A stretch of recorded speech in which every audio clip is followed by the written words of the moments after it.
Donald Trump, Elon Musk, and really everyone in MAGA walks around with this air to them, like they are so confident in their ideas that they couldn't be more correct. And it makes you wonder, why do these people then hate the press? Why do they hate going before Congress? Why would Elon Musk and all of his time in Doge never go under oath? Well, it's because they know they're lying to us, and they know how easy it is for Democrats in Congress to poke holes in their very bad arguments, which is exactly what we saw today from one of Donald Trump's stooges who melted under the pressure of cross-examination from Congressman Joe Neguse, who ripped him to shreds in just such a perfect takedown. I can't wait to get into it. But before we do, if I could quickly ask you to leave a like on this video, and if you haven't already and you enjoy our channel, to hit that subscribe button. It goes a long way, and it really does mean a lot to me. Now, without further ado, let's check out Joe Neguse. But I'll digress. It sounds like one of the other reasons that you oppose the Biden-era rule, or why you support this CRA, is cost, right? Is prices. I heard an exchange previously with one of my friends on the other side of the aisle. The financial impact on consumers, on my constituents and constituents across the United States. And this is around car prices, right? Specifically surrounding the EVs, the electric vehicles that consumers cannot afford and the consumers do not want. And I assume you would agree with me. We don't want car prices going up, right? I mean, the last thing my constituents in Colorado want is the prices of their vehicles going up. And I assume the same is true of your constituents. Or is that not true? Or? My consumers, my constituents, and those across the United States want to pay for the vehicle that they want to choose, not the vehicle that the government mandates. Sure. I didn't think this would be a point of disagreement. You're saying your constituents don't agree with my constituents that they don't want car prices to go up? I think if a constituent wants to buy a more expensive vehicle, that is their choice. The whole discussion here I hear you about that. I don't want the federal mandate for that. Okay. Now, Mendez got you. Mr. Tonko, how about I ask you this question? Do the people of your district want prices of cars, generally, used cars, new cars, to go up? No, of course no. not. Okay. Sounds like that's not a controversial position. I think most Americans don't want the prices of their vehicles to go up. Is that right, Mr. Joyce? Or is that I can't get you to agree on that? I think that they want to pay for the vehicle that they want to choose. Okay, all right. Well, maybe I think I understand why you don't want to answer that question directly. And it's because you know that car prices are going up, right? That just 2 days ago, for the first time in 3 years, used car prices went up year to year, increase. You're aware of that, right? There's an article I can read to you. I don't want to go through the whole. There's an article from a Pennsylvania newspaper that I could quote to you that I can represent to you, attests that car prices are going up. You bring an interesting point into the conversation, and that is my concern. As we decrease the number of internal combustion engines, which Americans want to buy, as we decrease those, we will see an increase in those costs if we force individuals into electric vehicles that they cannot afford. So you don't think that the car prices going up, unlike every economist in our country has concluded, have nothing to do with the tariffs? That you think that is that's not a factor? We saw used cars increase during COVID. We saw that increase in used vehicles. Correct. 4 years ago during COVID. I don't really understand that. I'm not asking you about car prices during the COVID pandemic. What I'm asking you is the market drives what those costs are, and what my and why do you think the market is changing right now? Why the CRA is in place is that we are concerned that that is going to drive additional costs that America cannot afford. I see, but you're not concerned at all about the tariffs. I think that the tariffs are short-term pain for long-term pain. Short-term pain. Let me just tell you, I'm not going to, I don't want to impugn your motives here. I can just tell you that my constituents in Colorado didn't sign up for the short-term pain that you're apparently comfortable with. They don't want car prices to go up, and the fact that you can't bring yourself to just even agree with me on that premise, the notion that generally speaking, we should try to keep costs low, to me speaks volumes. No one here is prepared to defend President Trump's reckless tariff policies and yet simultaneously refuse to concede to the reality that these policies are wreaking economic havoc in communities in Colorado and in your communities, sir. And I understand that we have a policy disagreement about this CRA, but what I am telling you is that for the first time in 3 years, used car prices on average went up 2 days ago. and there's a reason for it. So the reason is Mr. Trump's policies. From the beginning of the tariffs, and I don't mean the campaign, when we pointed out again and again and again how stupid they were and how much it was clear that they would cause a recession if ever implemented.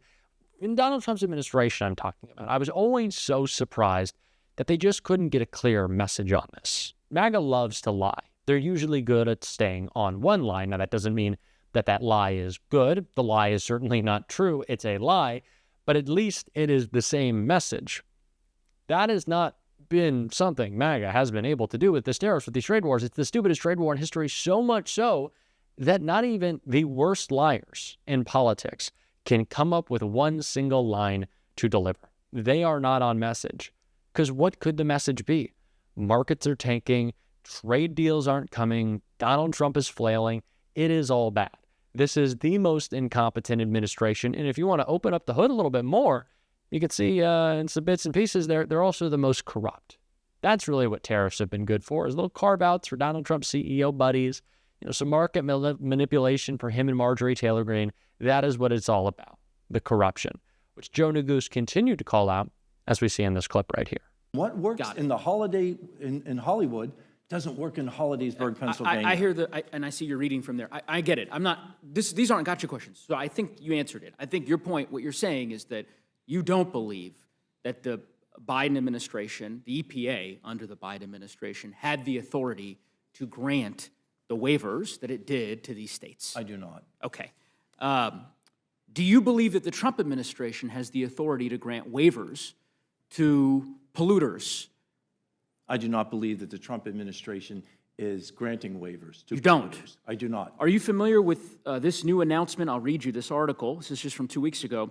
EPA offers industrial polluters a way to avoid rules on mercury, arsenic, and other toxic chemicals. Are you aware of that? I believe that we're discussing the California. No, I hear you. today. You just answered. You said that. I think your testimony a minute ago was that you're not aware that the administration is pursuing any potential waivers for polluters or for states, for that matter, to avoid compliance with the Clean Air Act. Right? Clearly, that's not. I guess you're not aware, but you're aware now, right? I've made you aware of that. Let me read you just a paragraph from this article.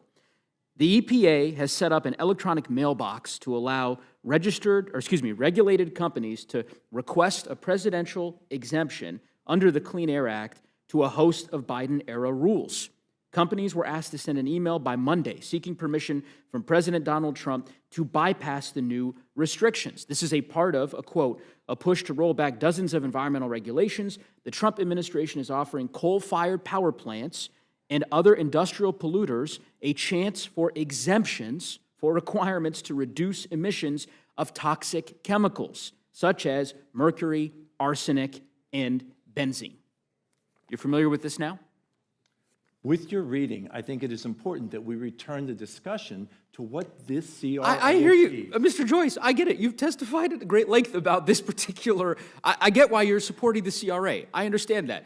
Seems like you don't want to talk about this, what they're calling the polluters portal. And I think you could understand why I would be frustrated and the people that I represent in Colorado would be frustrated. Because on the one hand, it sounds like you're taking the position that the EPA, under a Democratic administration, has no authority to grant a state an exemption to be able to impose standards that are a bit higher to protect clean air and clean water. But under the Trump administration, it seems like, unless you want to disabuse me of this, you're completely fine with the Trump administration granting exemptions to polluters to avoid the requirements of the Clean Air Act with respect to these chemicals that are regulated. Do you understand why that would strike people as a bit confounding?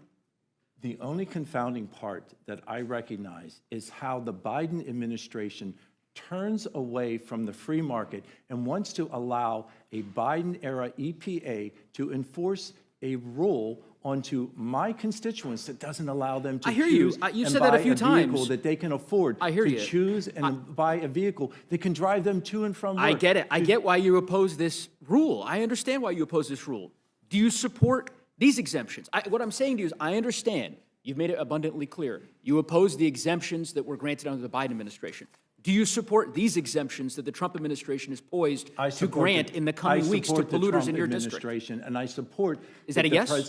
I support the Trump administration, and I support that the president is aware that the Biden era mandates that were occurring last minute as he went out the door negatively affect the American people. Well, I would just venture to suggest to you that if you're going to take the position that the EPA does not have the statutory or constitutional authority to grant exemptions to states that wish to impose standards on clean air and clean water that are higher than the federal government, it's probably a safe bet not to take the position that you've taken, which is that you are permitted, the EPA that is, to grant exemptions to any number of polluters. You would think that it wouldn't be too controversial for us to want clean air, clean water, that with all the gifts, I was about to say with all the gifts Donald Trump is giving corporations, I know he's going to write them a big tax cut, but he has kind of destroyed the economy for everyone with his trade war, which actually we're going to get into another clip